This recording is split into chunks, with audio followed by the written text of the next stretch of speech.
जनकपुरधाममा traffic light जडानको काम सुरु गरिएको छ।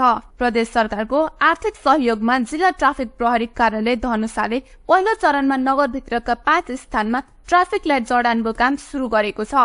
जिल्ला ट्राफिक प्रहरी कार्यालय धनुषाका प्रमुख प्रहरी निरीक्षक शेखर शाहले पहिलो चरणमा भानु चोकदेखि विद्यापति चोकसम्मको क्षेत्रमा पोलहरूमा ट्राफिक लाइट जडान गर्न लागि जानकारी दिए।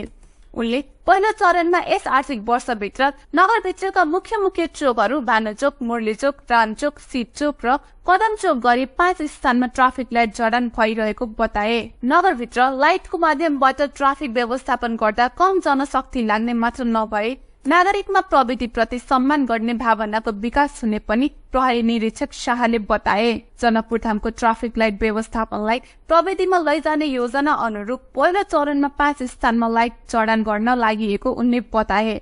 उनले बिस्तारै नगरभित्रका सम्पूर्ण चोकहरूमा ट्राफिक लाइट जडान गरिने जानकारी दिए।